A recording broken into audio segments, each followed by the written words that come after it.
Assalamualaikum warahmatullahi wabarakatuh. Para pemirsa muslimin dan muslimat yang dirahmati Allah, masih seperti biasa sambil jalan-jalan kita akan mendengarkan ceramah tanya jawab pilihan di acara pengajian Ahad pagi Majelis Tafsir Al-Quran. Nah, untuk video kali ini kita akan dengarkan penelpon yang mengajukan dua pertanyaan. Pertama, di Saudi Arabia, khususnya di Masjidil Haram, orang kafir atau orang musyrik itu dianggap najis sehingga dilarang untuk masuk ke sana. Bagaimana kalau masuk ke masjid kita?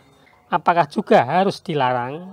Pertanyaan kedua, ketika melihat kemunkaran, maka kita diperintahkan untuk mencegahnya dengan tangan, dengan lisan, dan selemah-lemahnya iman adalah hati atau mendoakan. Nah, perintah mencegah ini hukumnya wajib kifayah atau wajib ain? Nah, untuk mengetahui jawabannya, mari kita dengarkan bersama-sama apa pendapat Ustadz Dr. Andes Ahmad Sukino berikut ini. Selamat mengikuti. Ayo, ada yang masuk ini? Waalaikumsalam warahmatullahi wabarakatuh. Saya Pak Adnan dari Kota Baru. Iya, mari Pak Adnan. Sebetulnya ada tiga, tapi saya tanya dua dulu saja. Iya. Yang pertama, orang musyrik itu najis, tidak boleh masuk ke Masjidil Haram. Nah, bagaimana kalau dalam praktek sekarang itu ada orang musyrik masuk ke masjid kita, gitu? Iya. Itu yang pertama.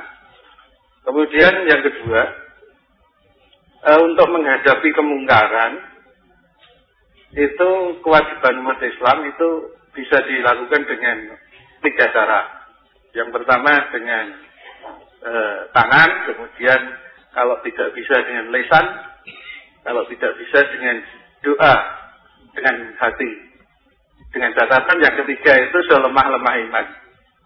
Nah, untuk menghadapi kemungkaran seperti terbitnya majalah Playboy, adanya pornografi dan pornoaksi, apakah kewajiban untuk memberantas kemungkaran itu wajib kifayah atau wajib ain bagi kita?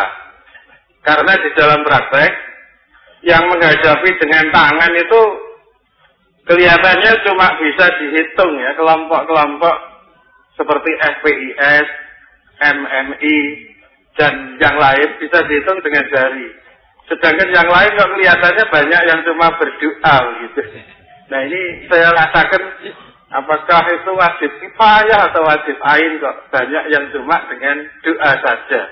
Terima kasih. Assalamualaikum. Waalaikumsalam warahmatullahi wabarakatuh. Yang pertama, kalau orang musyrik masuk ke masjid kita bagaimana? Boleh apa tidak? Biarkan saja orang musyrik masuk ke masjid kita, dan di situ kita bersihkan. Dan dandani kita hilangkan kemusyrikannya. Lain kalau Masjidil Haram tadi, memang itu orang-orang musyrik, bukan orang Islam. Dia penyembah-penyembah patung. Dia ikut tawaf. Maka tawafnya pun beda dengan tawafnya orang Islam. Mereka tawaf dengan telanjang dan menyembah-nyembah patung di sekitarnya yang ada di situ. Dulu kan di sekeliling Ka'bah itu banyak patung-patung dulu sebelum dibersihkan oleh Nabi. Nah, maka itu setelah tahun itu mulai bersihan akidah, orang musyrik tidak boleh ibadah ini. Ini tempat ibadah orang Islam. Ya. Tempat suci. Lah kalau masjid kita, orang-orang musyrik kita dia sholat juga kok. Dia sholat, dia puasa. Ya. Hanya di samping dia sholat, dia puasa, akidahnya masih bercampur dengan kemusyrikan, maka dia masih melakukan hal yang musyrik tadi, antara lain minta selamat dengan sesaji ke danyang-danyang tadi, atau dengan nebus manten dengan kembar mayang tadi. Jadi sholat, kalau sholat ya iyyaka na'budu wa iyyaka nasta'in ihdinas siratal mustaqim. Lah itu dah. Nah, karena itu kita yakin karena tidak tahu. Maka tugas kita bersihkan, kita beri pengajian, kita beri pelajaran supaya menjadi orang Islam yang betul-betul bersih dari kemusyrikan. Itu yang pertama. Kemudian melihat merusak kemungkaran, mencegah kemungkaran, itu hukumnya fardhu ain memang bagi setiap muslim. Fardhu ain. Maka Nabi mengatakan, man ra'a minkum mungkaron falyughayyir biyadihi. Biyadi itu artinya dengan tangan artinya dengan kekuasaan. dengan kekuatan, dengan kekuasaan. Wa ilam yastati fa bi lisani. Kalau tidak ada kekuasaan, dengan lisan, nasihat. Kalau nasihat tidak ada, tidak bisa mempan juga dengan hati. Tanda hatimu tidak suka, jauhi sifat itu. Singkiri sifat itu. Nah, gitu kan? Nah, sekarang umat Islam ini kok yang dengan tangan hanya FPI dengan MMI saja, lainnya dengan doa. Dengan doa pun ada yang tidak, malah ada yang dukung gitu kok. Ada yang dukung malah, ada yang menentang itu.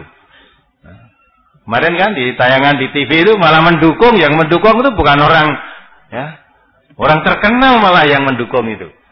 Nah, siapa orangnya kenal itu. Nah, itu kan. Nah, kalau itu gimana? Nah, itulah kondisi kita. Maka untuk memberantas itu kemungkaran tidak bisa sendiri-sendiri. Umat Islam harus kompak, bersatu. Nah, kalau umat Islam bersatu dalam langkah-langkah ini, maka kemungkaran-kemungkaran apa playboy, pornografi, porno aksi tidak bisa untuk tumbuh di negeri ini. Nah, oleh karena itu, karena kita punya aparat yang mempunyai kekuasaan adalah para penegak-penegak hukum, alhamdulillah ya. Di beberapa tempat di Semarang, di Solo, di polisi sudah mulai turun tangan. Nah, kalau sudah mulai begitu, umat Islam kan tidak perlu ikut mengambil dengan tangan, bantu aja mereka dari belakang, kita kuatkan sambil kita awasi. Kalau memang ada polisi kurang awas, misalnya tidak ngerti, kita laporkan, ini Pak Polisi, ini buktinya, inilah beliau yang akan menindak secara hukum. Nah, kalau itu pun tidak, ya, malah membiarkan, mendekengi dan sebagainya, pada saatnya nanti umat Islam insya Allah akan bersatu pada saatnya untuk kepentingan itu. Umat Islam sudah ibaratnya yang betul-betul ya melihat korban pornografi dan porno aksi, ada yang ada kepedulian moral, melihat yang begitu itu sudah ibaratnya ambekannya itu sudah ini tenggok itu nanti sudah tidak sabar lagi gitu loh. Tapi semuanya harus dengan perhitungan. Jangan kita mengabaikan aparat kita yang ada, karena aparat kita juga banyak orang-orang Muslim. Nah, kalau memang beliau sudah menegakkan peraturan yang ada berdasarkan undang-undang yang berlaku dan dia sebagai orang Muslim, ya sudah kita melaksanakan, beliau yang berkuasa, kita tinggal dukung saja. Nah, kalau para penegak-penegak hukumnya tidak menjalankan sebagai mestinya, mungkin rakyat akan berbuat sendiri-sendiri akhirnya. Kalau rakyat berbuat sendiri-sendiri, negeri ini jadi hancur berantakan. Jadi hancur. Dan kemungkaran yang terjadi di negeri ini bukan hanya pornografi dan porno aksi saja. Bentuk-bentuk kemaksiatan yang lain masih banyak. Kenapa kita harus porno aksi, pornografi aja yang kita berantas? Semuanya harus kita berantas. Maka pemberantasan dengan berbagai cara. Karena yang melakukan itu pun juga bermacam-macam. Ada melakukan begitu sengaja membuat rusak bangsa dan negara ini. Ada yang melakukan itu karena tidak tahu, hanya asal dapat uang saja, gitu. Nah, karena menghadapi orang yang tidak tahu, bagaimana kita harus menghadapi mereka? Tidak bisa kita kebiayah saja. Maka termasuk pengajian semacam ini, itu sebenarnya ini termasuk nahi mungkar yang luar biasa kekuatannya. Bapak sudah bisa bayangkan berapa ribu orang yang ngaji seperti kita ini. Tentu semuanya itu tidak suka pada pornografi, porno aksi, ya, mabuk-mabukan, perjudian. Andai kata tidak ada pengajian semacam ini, ya, kegiatan-kegiatan yang lain, pemuda-pemuda itu suka juga hura-hura semacam itu. Berapa nanti yang akan terjadi kerusuhan, kerusakan di negeri ini. Tapi dengan pengajian rutin, mengerti ini yang dihalalkan, ini yang haramkan, tanpa disuruh berhenti, mereka berhenti dengan sendirinya. Maka amar ma'ruf nahi mungkar yang intensif, hakikatnya berdakwah. Islam tanpa berdakwah tidak ada gunanya. Dan dakwah yang paling baik, kata Allah, wa man ahsanu qawlan mimman da'a ila Allah wa amila sholihan wa qala innani minal muslimin. Siapa yang panggilannya, ajaannya, seruannya paling baik daripada mengajak orang untuk taat kepada Allah, Ilallah maksudnya taat pada Allah. Sehingga apa yang namanya taat pada Allah itu larangan Allah dihindari, termasuk pornografi, pornoaksi, mabuk-mabukan, pergaulan bebas, perzinaan. Itu larangan Allah, tinggalkan. Perintah Allah dilaksanakan. Ini hanya bisa dijalankan dengan intensif kalau ada pengajian-pengajian secara rutin. Pengajian tidak harus di MTA saja, ngaji Islam secara betul, Quran dan Sunnah. Amalkan, otomatis kemungkaran-kemungkaran itu akan hilang. Tapi kalau itu muncul kemudian kita juga berantas begitu aja tanpa dilihat sumbernya. Padahal sumbernya itu karena tidak tahu. Sumbernya karena bisnis saja. Tidak ada pengertian kalau merusak moral kalau enggak. Kebagiannya hanya ikut-ikutan. Nah, ya, maka ada orang yang anti itu juga ikut-ikutan. Ada orang mengatakan, saya tidak setuju dengan akan adanya undang-undang anti pornografi dan pornoaksi. Loh, kok tidak setuju? Isinya apa? Saya belum tahu. Belum tahu sudah tidak setuju dulu coba. Padahal orang ini ya punya anak perempuan, punya istri perempuan. Ya. Belum setuju, sudah tidak setuju, belum tahu kan, aneh kan? Maka setuju apa tidak setuju harusnya dipelajari dulu. Maka kalau orang Islam tidak gegabah begitu. Pelajari dulu, kalau tidak setuju ada alasan, kalau setuju ada alasan.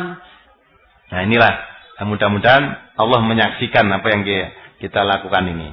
Insya Allah dengan apa kegiatan yang kita lakukan ini amar ma'ruf sekaligus nahi mungkar secara luas. Dan dimulai dari ibda' binafsik. Itu perintah Nabi. Mulai dari dirimu sendiri. Terus kalau sudah dirimu, jaga keluargamu. Kok bukan tidak mungkin yang pornografi, yang suka telanjang-telanjang di jalanan itu, bukan tidak mungkin itu juga anak-anak kita, saudara-saudara kita, paling tidak tetangga-tetangga kita. Nah, maka perintah Allah, ku anfusakum wa ahlikum naro, wa anzir asiratakal akrabin. Mulai dari dirinya sendiri, terus jaga keluarganya, kerabat-kerabat dekatnya, kerabat-kerabat jauh, tetangga dan sebagainya. Nah kalau ini diintensifkan, disebar pengajian itu di mana-mana ada, insya Allah negeri kita akan baik, akan aman. Tapi sudah muncul ini berantas, ini muncul berantas, tidak ada pembinaan pengajian rutin, ya akan begitu terus nanti. Maka biar yang cara itu biar kita bina pengajian terus, nah, kita dukung nanti pada saatnya kalau memang diperlukan, ya kalau memang sudah diperlukan, senjata pamungkas perlu dikeluarkan, kita keluarkan bersama-sama. Senjata pamungkasnya kari dewi metune. Ya mudah-mudahan bisa dipahami nih bagi yang lain semuanya para pendengar ini. Sudah cukup? Assalamualaikum warahmatullahi wabarakatuh. Demikianlah para pemirsa semuanya apa yang dapat saya sampaikan untuk pertemuan kali ini.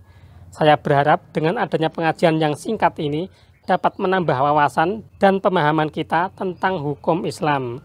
Terima kasih atas perhatiannya. Jangan lupa like dan subscribe. Wassalamualaikum warahmatullahi wabarakatuh.